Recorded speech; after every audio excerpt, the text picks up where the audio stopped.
Oh, tapos ng Olympics, wala ka pa ring gala? O wala kang panggala? Kung nasa Metro Manila ka o sa karatig na lugar, ito ang mga dalawa sa mga pwede mong puntahan. Libre lang at walang entrance fee. Una ay ang Mexican Navy Training Ship. Ito ay binansagan din na Mexican Tall Ship dahil sa taas ng mga layag nito. At mapapawaw ka talaga dahil kamukha nito ang mga galyon na namayagpag nung nagdaang mga siglo kasama na yung para sa Manila-Acapulco Galleon Trade. Libre lang, kakasabi ko lang, 'di ba? Libre, walang entrance fee, basta punta ka lang sa Pier 15 sa South Pier sa Maynila. Yung Pier 15 ang malapit sa side ng Manila Hotel. Ang tawag pala sa barkong ito ay, alam niyo paano basahin? Kuya Temo? Kuya Ate Kautemok? Actually, ang tamang bigkas daw ay Cuauhtemoc. Cuauhtemoc din ang pangalan ng huling emperor ng Aztec Empire. Ang Aztec Empire naman ay isang lumang sibilisasyon na namayagpag sa Central Mexico noong 1300 hanggang 1521. Nagtapos ang Aztec Empire dahil sa pananakop ng mga Espanyol. Parang sa atin din. Oh, napahaba na ang kwento ko. Huwag kalimutan na hanggang ika-12 ng Agosto, Lunes na lang, ang Cuauhtemoc sa Pier 15. Pwede bumisita mula alas 10 ng umaga hanggang alas 8 ng gabi. Pagkatapos niyan ay maglalayag na ulit ang Cuauhtemoc. Kung nalalayuan ka naman sa Maynila dahil ikaw ay isang taga-East o feeling East, pwede mo rin puntahan ang Ortigas Art Festival sa may East Wing ng Estancia Mall. Medyo malayo ng konti sa EDSA pero kung nasa Ortigas area ka na, carry na din. Ito naman ay nagsimula pa noong Hulyo at magtatapos sa ika-18 ng Agosto pa.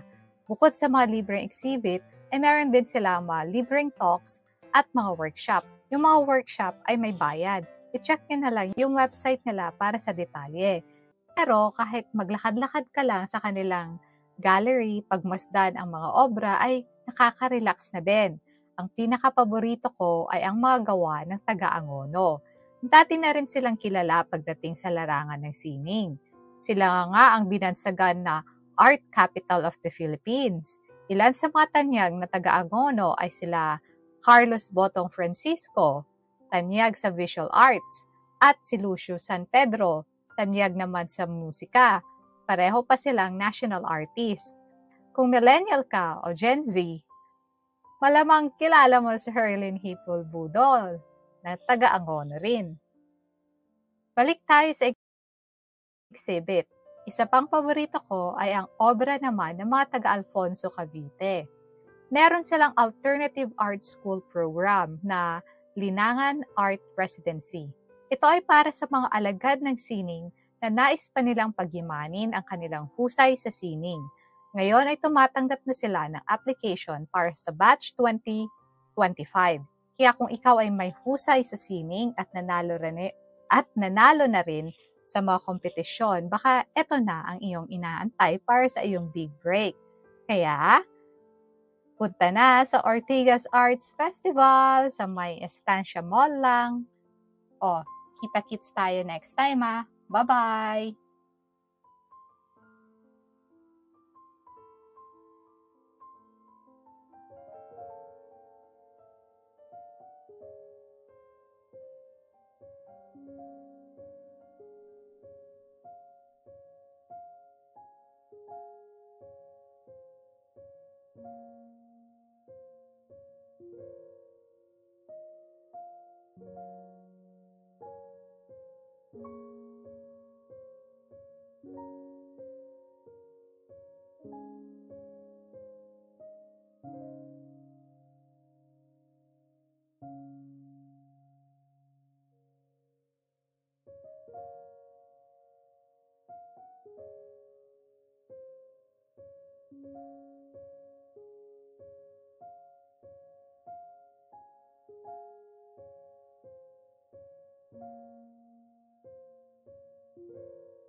Thank you.